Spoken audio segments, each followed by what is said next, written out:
അസ്സലാമു അലൈക്കും. ബിസ്മില്ലാഹി വൽഹംദുലില്ലാഹി അസ്സലാത്തു വസ്സലാമു അലാ അഷ്റഫിൽ മുർസലീൻ വഅലാ ആലിഹി വസഹ്ബിഹി അജ്മഈൻ. അമ്മാ ബഅദ്. അല്ലാഹു റബ്ബുൽ ഇസ്സത്ത് നമ്മുടെ ഈ സംഗമത്തെ സ്വീകരിക്കുമാറാകട്ടെ. വേദിയിൽ ബഹുമാന്യനായ സെബാസ്റ്റ്യൻ പോൾ അവർകൾ, എം അബ്ദുൽ മജീദ്, ജില്ലാ മുസ്ലിം ജമാഅത്തിൻ്റെയും SYSൻ്റെയും SSFൻ്റെയും സമാദരണീയങ്ങളായ നേതൃത്വങ്ങളെ, പ്രിയപ്പെട്ട വിദ്യാർത്ഥികളെ, നമ്മൾ ഈ 2 ദിവസം ഇവിടെ പാടാനും പറയാനും നമ്മളെ ഉള്ളിലെ മുഴുവൻ സർഗാത്മകതയും ഇവിടെ പ്രകാശിപ്പിക്കാനുമാണ് എത്തിച്ചേർന്നിട്ടുള്ളത്. നാം മനസ്സിലാക്കുന്നത് പോലെ കലയും സാഹിത്യവും വ്യത്യസ്തങ്ങളായ രീതിയിൽ എങ്ങനെയാണ് മനുഷ്യ ജീവിതങ്ങളിൽ ഇടപെട്ടുകൊണ്ടിരിക്കുന്നത് എന്നത് എല്ലാവരും എല്ലായ്പ്പോഴും തേടിക്കൊണ്ടിരിക്കുന്ന ചോദ്യമാണ്. നമ്മൾ അറിയാത്ത ഒരു സാഹചര്യത്തെ, നമ്മൾ അറിയാത്ത കുറേയേറെ മനുഷ്യരുടെ ജീവിതങ്ങളെ മനസ്സിലാക്കുക എന്നുള്ളതാണ്. അതിനെ ചേർത്ത് നിർത്തിക്കൊണ്ട് അവരെ നമ്മളിൽ ഒരാക്കി മാറ്റുന്നു എന്നുള്ളതാണ് ശരിക്കും കലയും സാഹിത്യവും എപ്പോഴും നിർവഹിച്ചുകൊണ്ടിരിക്കുന്ന ദൗത്യം. ഒരു പക്ഷേ നമുക്കിവിടെ ഇരിക്കുന്ന നമുക്കിപ്പോ കശുവണ്ടിയുടെ തലസ്ഥാനം എന്നറിയപ്പെടുന്ന കൊല്ലം ജില്ലയിൽ നിശബ്ദമാകുന്ന ചിമ്മിനികൾ എന്ന പ്രമേയം എന്തുകൊണ്ട് ഇവിടെ തെരഞ്ഞെടുത്തു എന്ന് ചോദിച്ചാൽ നമുക്കറിയാം, നമ്മുടെ ഈ പ്രദേശത്ത്, പ്രത്യേകിച്ചും ഈ പ്രദേശത്തും ഏറ്റവും കൂടുതൽ തൊഴിലവസരങ്ങൾ നൽകി ആളുകൾക്ക് ജീവിത സാഹചര്യങ്ങൾ ഒരുക്കി കൊടുക്കുന്ന ഏറ്റവും പ്രധാനപ്പെട്ട ഒരു വ്യവസായമാണ് കശുവണ്ടി വ്യവസായം. ഒരു ഘട്ടമെത്തിയപ്പോൾ ചില പ്രത്യേക സാഹചര്യങ്ങളിൽ കോവിഡാനന്തരമൊക്കെ നമ്മൾ ഇവിടെ ഉണ്ടായിരുന്ന മിക്കവാറും എല്ലാ ഫാക്ടറികളും അടച്ചുപൂട്ടപ്പെടുകയും ആ കെട്ടുപോയ ചിമ്മിനികൾ ശരിക്കും ആ ഫാക്ടറികളുടെ മാത്രം ചിമ്മിനി അല്ല കെട്ടുപോയത്, മറിച്ച് അതിനെ ആശ്രയിച്ച് ജീവിച്ചിരുന്ന അനേകായിരം മനുഷ്യരുടെ ജീവിതങ്ങളെ ഒന്നാകെ സങ്കടത്തിലാക്കിയ കഥന കഥകൾ, അവിടുത്തെ തൊഴിലാളികൾ അനുഭവിച്ച പ്രതിസന്ധികൾ, പ്രശ്നങ്ങൾ, പ്രയാസങ്ങൾ, ഇതൊക്കെ ഇന്നും ഇവിടെ ഒരു കനലായി നിലനിൽക്കുകയാണ്. ഇതിനെ പൊതുസമൂഹത്തെ ബോധ്യപ്പെടുത്തുവാനും ഒപ്പം ഈ ഒരു സാഹിത്യോത്സവിന്റെ ഇടപെടൽ കൊണ്ട് കുറേയേറെ പ്രശ്നങ്ങൾ അവിടെ പരിഹരിക്കാനുണ്ട് എന്നുള്ളത് ബോധ്യപ്പെടുത്താനും കൂടിയാണ് നമ്മൾ ഈ പ്രമേയം തിരഞ്ഞെടുത്തിട്ടുള്ളത്. ഇപ്പോൾ ലേറ്റസ്റ്റ് ആയി വന്ന് അവരനുഭവിക്കുന്ന ഒരു പ്രതിസന്ധി എന്ന് പറയുന്നത്, ഇത്ര ദിവസത്തെ 15 ദിവസം എന്നാണ് ഞാൻ മനസ്സിലാക്കുന്നത്, അത്രയും ദിവസത്തെ ഹാജർ രേഖപ്പെടുത്തിയാൽ മാത്രമേ അവർക്ക് നിലവിൽ ESIയുമായി ബന്ധപ്പെട്ട ചികിത്സാ സഹായം പോലും ലഭിക്കുകയുള്ളൂ എന്നാണ് പറയുന്നത്. നിലവിലത്തെ തൊഴിൽ ദിനങ്ങളെടുത്ത് പരിശോധിച്ചാൽ അതുപോലും ലഭ്യമാകുന്നില്ല എന്നുള്ളത് കൊണ്ട് അടിസ്ഥാനപരമായ ഒരു മനുഷ്യന് ലഭിക്കേണ്ട ചികിത്സാ സഹായത്തിൽ പോലും പ്രതിസന്ധി ഉണ്ടാകുന്നു എന്നാണ് നമുക്ക് മനസ്സിലാക്കാൻ കഴിയുന്നത്. അപ്പൊ ഇങ്ങനെ സാഹിത്യോത്സവം ചർച്ച ചെയ്യുന്നത് അനേകായിരം മനുഷ്യരുടെ ജീവിതങ്ങളെ കുറിച്ചാണ്. എനിക്കിങ്ങനെ സാർ അമേരിക്കയിലെ കാര്യം പറഞ്ഞപ്പോ എനിക്ക് ഓർമ്മ വന്നത് ദ ബേണിംഗ് എന്ന ടിം മാഡിഗാൻ എഴുതിയ നോവലാണ്. ടുൾസ മാസക്രെ എന്ന് പറയുന്നത്, കൂട്ടക്കൊല എന്ന് പറയുന്നത് അമേരിക്കൻ ചരിത്രത്തിലെ ഏറ്റവും വേദനാജനകമായ ഒരു സംഭവമാണ്. ഒരു ഘട്ടം വരെയും പൊതുസമൂഹത്തിൽ നിന്ന് മാറ്റി നിർത്തപ്പെട്ട കറുത്തവർഗക്കാരായ ആഫ്രിക്കൻ വംശജരായ ആളുകൾ, അവർ മാറ്റി നിർത്തപ്പെട്ട സ്ഥലത്ത് അവർ ഗ്രീൻവുഡ് എന്ന് പറയുന്ന ഒരു പട്ടണം പടുത്തുയർത്തി. ആ പട്ടണത്തെ ഫ്ലറിഷ് ചെയ്ത്, അതായത് തന്നെ സാമ്പത്തികമായി, സാമൂഹികമായി, സാംസ്കാരികമായി ഒക്കെ വളർത്തിക്കൊണ്ടുവന്നപ്പോ അതിൽ അരിശം പൂണ്ട് വെള്ളക്കാരായ വംശീയ വിദ്വേഷികൾ അവിടെ അതിശക്തമായ കലാപം അഴിച്ചു വിടുകയും ആ പ്രദേശത്തിന്റെ സാമ്പത്തികമായ എല്ലാ രംഗങ്ങളെയും ഇല്ലാതാക്കുന്ന നിലയിൽ വലിയ കലാപം അവിടെ രൂപപ്പെടുകയും അനേകായിരം മനുഷ്യർ അവിടെ കൊല്ലപ്പെടുകയും ചെയ്യും. അപ്പോൾ ഇങ്ങനെ മാറ്റി നിർത്തപ്പെട്ട, കലാപത്തിനിരയാക്കപ്പെട്ട, ആക്രമിക്കപ്പെട്ട മനുഷ്യന്റെ വേദന എന്തെന്ന് നമുക്കറിയണമെങ്കിൽ ഈ പുസ്തകം ഈ നോവൽ നാം ഒന്ന് വായിക്കുമ്പോഴാണ് എത്ര കഠിനമാണ് അതിൻ്റെ വേദനയെന്ന് നമുക്ക് മനസ്സിലാക്കാൻ കഴിയുക.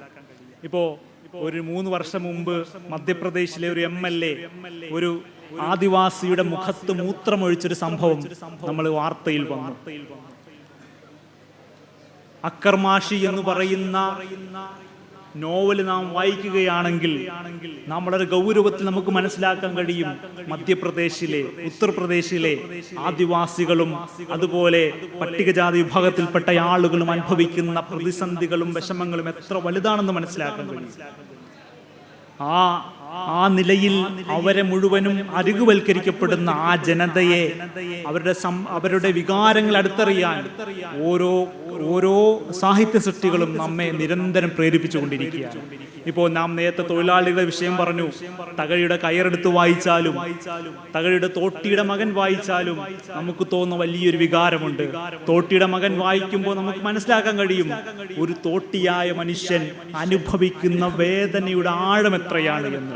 2 വർഷം മുമ്പ് തിരുവനന്തപുരം റെയിൽവേ സ്റ്റേഷനിലെ ശുചീകരണ തൊഴിലാളി അവിടെയുള്ള ശുചീകരണ സംവിധാനങ്ങൾ വൃത്തിയാക്കാനായി ഇറങ്ങിപ്പോ അതിലെ ജോലിയിൽ ഏർപ്പെടുന്ന സംഭവത്തിൽ ശ്വാസം മുട്ടി മരണപ്പെട്ട സംഭവം നമ്മുടെ മുന്നിലുണ്ട്. നമ്മൾ വിചാരിക്കും ഈ തോട്ടിപ്പണി എന്ന് പറയുന്ന പണി എന്നേക്കുമായി ഇല്ലാതെയായി പോയി. പക്ഷേ അതിൻ്റെ ഭാഗവുമായി ബന്ധപ്പെട്ട് പ്രവർത്തിക്കുന്ന അനേകം മനുഷ്യർ ഇന്നും ഇന്ത്യയിലുണ്ട് എന്നുള്ള യാഥാർത്ഥ്യം നമ്മുടെ മുന്നിൽ നിരന്തരം ബോധ്യപ്പെടുന്ന സംഭവങ്ങൾ വന്നുകൊണ്ടിരിക്കുമ്പോൾ തകഴിയുടെ തോട്ടിയുടെ മകൻ വളരെ പ്രസക്തമാകുന്നു എന്ന് നമുക്ക് പറയേണ്ടി വരും. അവിടെ ചുടലമുത്തു എന്ന് പറയുന്ന കഥാപാത്രം തൻ്റെ മകനെ സാധാരണഗതിയിൽ അവരിടുന്ന പേരൊക്കെ മാറ്റി മോഹനൻ എന്ന് പറയുന്ന സാധാരണ മനുഷ്യരിടുന്ന ഒരു പേരിട്ടുകൊണ്ട് അയാളെ വളർത്തി വലുതാക്കാൻ ശ്രമിക്കുമ്പോഴും അയാളെ ചതിച്ച് അയാളുടെ പണമെല്ലാം അപഹരിച്ചു കൊണ്ടുപോകുന്ന മുന്നോക്ക ശ്രേണിയിൽ നിൽക്കുന്ന നഗര മനുഷ്യരെന്ന് പറയുന്ന മനുഷ്യരുടെ വഞ്ചനാപരമായ രീതിയെയും തകഴി എടുത്തു കാണിക്കും നമുക്ക് കാണാൻ കഴിയും. സമാനമായി നേരത്തെ സാർവോർപ്പെടുത്തിയതുപോലെ SIR-മായി ബന്ധപ്പെട്ട വിഷയങ്ങൾ നമ്മൾ എടുത്തു പരിശോധിക്കുമ്പോൾ എത്രയോ മനുഷ്യരാണ് ലോകത്തൊട്ടാകെ ഈ പ്രതിസന്ധി അഭിമുഖീകരിച്ചു കൊണ്ടിരിക്കുന്നത്. ഈ തൊട്ടടുത്ത നിമിഷം വരെയും നമ്മൾ ചർച്ച ചെയ്ത ഫലസ്തീനികൾ, ആ ഫലസ്തീനികളുടെ പൗരത്വവുമായി ബന്ധപ്പെട്ട വിഷയം ഇങ്ങനെ ഏറ്റവും രൂഢമൂലമായി നിൽക്കുന്ന, ഏറ്റവും ശക്തമായി നിൽക്കുന്ന ഒരു സന്ദർഭത്തിലാണ് നമ്മൾ നിലകൊള്ളുന്നത്. അതിൻ്റെ പേരിൽ ലോകമൊട്ടാകെ വലിയ പ്രതിസന്ധികളും യുദ്ധങ്ങളുടെയും നടുവിൽ നിലനിൽക്കുമ്പോഴാണ് നമ്മൾ ഈ സാഹിത്യോത്സവം ഈ വേദിയിലുള്ളത്. ഇങ്ങനെ നാം എടുത്തു നോക്കിയാൽ ഈ നമുക്ക് മുന്നിലെ കാണാത്ത അനേകം മനുഷ്യരുടെ ജീവിതത്തെ നമുക്ക് യാഥാർത്ഥ്യത്തിൽ നേരിട്ട് നമ്മുടെ ഹൃദയത്തിലേക്ക് ഇറക്കുന്നു എന്നുള്ളതാണ് ഈ കലയും സാഹിത്യവും നമ്മോട് ചെയ്യുന്നത്. ഈ സാഹിത്യോത്സവം നമ്മൾ ചർച്ച ചെയ്തുകൊണ്ടിരിക്കുന്നത്. SIR-ന്റെ വിഷയം പറഞ്ഞപ്പോഴാണ് കൈറ്റ് റണ്ണർ, ഖാലിദ് ഹുസൈനിയുടെ കൈറ്റ് റണ്ണർ അഫ്ഗാനിസ്ഥാനിൽ അഭയാർത്ഥിയായി ജീവിക്കേണ്ടി വന്ന മനുഷ്യരുടെ വേദനകളെ നമ്മുടെ കൺമുന്നിലേക്ക് എടുത്തു വെക്കുന്ന ഒരു നോവലാണ്.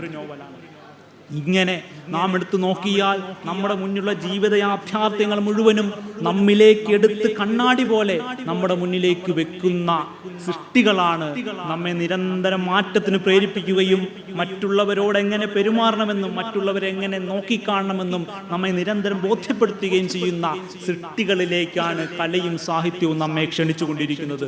നിങ്ങൾ നോക്കൂ, ഇന്നൊരു ഡിജിറ്റൽ യുഗത്തിലാണ് നമ്മൾ ജീവിക്കുന്നത്. ഇന്ന് ഈ സദസ്സിലിരിക്കുമ്പോൾ തന്നെയും ചില ആളുകൾക്കെങ്കിലും മൊബൈൽ എടുക്കണ്ട എന്ന് വിചാരിച്ചാൽ പോലും അവരുടെ കൈ ഓട്ടോമാറ്റിക്കായി അവരുടെ പോക്കറ്റിലേക്ക് പോവുകയും ആ പോക്കറ്റിൽ നിന്ന് മൊബൈൽ എടുത്ത് 1 മിനിറ്റ് കൂടുമ്പോഴെങ്കിലും ഇതിലെ സ്ക്രീൻ ഒന്ന് നോക്കിയില്ല എങ്കിൽ മനസ്സിനെന്തോ വിഷമുണ്ടാകുന്ന പോലെ തോന്നുകയും ചെയ്യുന്നുണ്ട്. ഇത് ഞാൻ പറയുന്നത് ആരെയും കുറ്റപ്പെടുത്താനൊന്നുമല്ല, മറിച്ച് നമ്മുടെ ശൈലിയായത് രൂപപ്പെട്ട് കഴിഞ്ഞു എന്നുള്ളതാണ്. ഡിജിറ്റൽ ലൈഫ് നമ്മളെ എത്രമാത്രം സ്വാധീനിച്ചിരിക്കുന്നു നാം മനസ്സിലാക്കേണ്ടതുണ്ട്. ഒപ്പം ഈ ഡിജിറ്റൽ ലൈഫിലൂടെ ശരിക്കും നമ്മുടെ ലൈഫ് മൊത്തത്തിൽ നമ്മൾ ഈ ഡിജിറ്റൽ കമ്പനികൾക്ക് പണയം വെച്ചിരിക്കുന്ന സ്ഥിതിവിശേഷത്തിലാണ് പോകുന്നത്. നമ്മൾ എന്തെങ്കിലും ഒന്ന് സെർച്ച് ചെയ്യുമ്പോഴേക്കും നമ്മൾ എന്തൊക്കെ സെർച്ച് ചെയ്യുന്നു എന്നത് കൃത്യമായി നോട്ട് ചെയ്ത് വെച്ചിട്ട് നമ്മുടെ ഇഷ്ടങ്ങൾ എന്താണ്, നമ്മുടെ അനിഷ്ടങ്ങൾ എന്താണ് എന്താണ് എന്ന് തിരിച്ചറിഞ്ഞുകൊണ്ട് നമുക്കിഷ്ടപ്പെട്ട സാധനങ്ങളുടെ മുഴുവനും പരസ്യ കമ്പനികളിൽ നിന്ന് കോടിക്കണക്കിന് രൂപ വാങ്ങിക്കൊണ്ട് ആ പരസ്യങ്ങൾ നമ്മുടെ വാളുകളിലേക്ക് നിരന്തരം പ്രവഹിച്ചു കൊണ്ടിരിക്കുന്നു. സമാനമായി നിങ്ങൾ നോക്കൂ, ഇന്ന് ഇൻഫ്ലുവൻസർമാരുടെ പേരിൽ നടന്നുകൊണ്ടിരിക്കുന്ന പ്രശ്നങ്ങൾ എത്ര വലുതാണ്. പലപ്പോഴും വലിയ വലിയ മേക്കപ്പ് കമ്പനികളുടെ കോടിക്കണക്കിന് രൂപ വാങ്ങിയിട്ട് അമേരിക്കയിൽ ഇൻഫ്ലുവൻസർമാർ വളരെ വ്യക്തമായ നിലയിൽ 12 വയസ്സുള്ള കുട്ടികളോട് പോലും ആ ഇൻഫ്ലുവൻസർമാർ പറയുകയാണ്, നിങ്ങൾക്ക് വയസ്സാകാൻ, നിങ്ങൾ കുറെ കൂടി ആയാൽ വയസ്സായി പോകും, അതുകൊണ്ട് നിങ്ങൾ ആന്റി ഏജിങ് ക്രീം ഉപയോഗിക്കണമെന്ന് പറഞ്ഞ് അവരെ പോലും മേക്കപ്പ് സെറ്റുകൾ വാങ്ങാൻ വേണ്ടി പ്രേരിപ്പിക്കുന്ന ഇൻഫ്ലുവൻസർമാരുള്ള ഒരു ഘട്ടത്തിലാണ് നമ്മൾ ജീവിക്കുന്നത്. ഇപ്പോൾ ഗവൺമെന്റ് അതിനെതിരെ നടപടിയെടുക്കാനുള്ള ശ്രമങ്ങൾ ആരംഭിച്ചിട്ടുണ്ട്. പക്ഷെ നാം മനസ്സിലാക്കേണ്ടത്, ഓരോ ഇൻഫ്ലുവൻസർമാരുടെയും ജീവിതം ഒരിക്കലും ഈ റീലിലൂടെ നമ്മുടെ മുന്നിലേക്ക് വരുന്ന മുഴുവൻ ജീവിതങ്ങളും അതൊക്കെയും സ്ക്രിപ്റ്റഡ് ആണ് എന്ന് തിരിച്ചറിയണം. അതൊക്കെ മുൻകൂട്ടി സംവിധാനിച്ച് എഴുതി വെച്ചിട്ട് അവരഭിനയിക്കുന്ന അഭിനയങ്ങളാണെന്ന് തിരിച്ചറിയാനുള്ള ബോധ്യം നമുക്കുണ്ടാകണം. ആ ബോധ്യങ്ങളിൽ നിന്ന് ഒരു റിയൽ ലൈഫിലേക്ക്, ഒരു യഥാർത്ഥ ജീവിതം ജീവിക്കുമ്പോൾ ഉറപ്പായും സുഖ ദുഃഖ മിശ്രിതമായിരിക്കും ജീവിതം. പ്രതീക്ഷയും ഭയമുണ്ടാവും ജീവിതത്തിൽ. ഇതൊക്കെയും ഉൾക്കൊള്ളുന്നതാണ് മനുഷ്യ ജീവിതം എന്ന് തിരിച്ചറിഞ്ഞുകൊണ്ട് ഇത്തരം ചൂഷണങ്ങളിൽ നിന്ന് മാറി നിൽക്കാനുള്ള കരുത്തും ബോധ്യവും ഇത്തരം സാഹിത്യോത്സവങ്ങൾ നമുക്ക് സമ്മാനിക്കേണ്ടതുണ്ട്. ഒരു കാര്യം കൂടി ഞാൻ പറയുകയാണ്, ഇന്ന് കുത്തകകളുടെ കാലമായി മാറുമ്പോൾ, വലിയ വലിയ സ്ഥാപനങ്ങൾ നമ്മുടെ മുന്നിലേക്ക് ഉയർന്നു വരുമ്പോൾ, തീർച്ചയായും നമ്മുടെ പരിസരത്തുള്ള ചെറിയ പട്ടിക്കടക്കാരനെ പോലും കാണാതെ നമ്മൾ പോകാൻ പാടില്ല എന്നുള്ളതാണ് മനുഷ്യത്വം നമ്മെ പഠിപ്പിക്കേണ്ടത്. കാരണം വലിയ വലിയ സൂപ്പർ മാർക്കറ്റുകൾ പൊന്തി വരുമ്പോൾ തൊട്ടടുത്തുള്ള പെട്ടിക്കടക്കാരന് ഒരു ദിവസമെങ്കിലും അവന്റെ കടയിൽ നിന്ന് സാധനം വാങ്ങിക്കാൻ നാം തയ്യാറായില്ല എങ്കിൽ ആ മനുഷ്യന്റെ ജീവിതം എത്ര പ്രയാസമായിരിക്കുമെന്ന് എത്രയോ കലാസൃഷ്ടികളിലൂടെ നിരന്തരം നമ്മളോട് കലയും സാഹിത്യവും പറഞ്ഞുകൊണ്ടിരിക്കുന്നുണ്ട്. അതുകൊണ്ട് നമ്മുടെ തൊട്ടടുത്തുള്ള ഒരു മനുഷ്യനെയെങ്കിലും പരിഗണിക്കാനും, ആ പരിഗണനയുടെ പേരിൽ അവനോട് ചേർന്ന് നിൽക്കുവാനും, അവനെ ഹൃദയത്തോട് ചേർത്ത് നിൽക്കാനും, ലോകത്ത് മുഴുവൻ വേദന അനുഭവിക്കുന്ന മനുഷ്യരോടും ഒന്ന് ചേർന്ന് നിൽക്കാനും ഈ കലയും സാഹിത്യവും നമ്മെ നിരന്തരം പ്രേരിപ്പിക്കുന്നു എന്നുള്ള തിരിച്ചറിവ് മനസ്സിലാക്കിക്കൊണ്ട് ഇത്തരം വേദികളെ നിരന്തരം പങ്കെടുക്കുവാനും, അതുപോലെ പരമാവധി വായനയെ ആയുധമാക്കി മാറ്റാനും നമ്മൾ ഓരോരുത്തരും ശ്രമിക്കണമെന്ന് മാത്രം പറഞ്ഞുകൊണ്ട് അവസാനിപ്പിക്കുന്നു. അസ്സലാമു അലൈക്കും.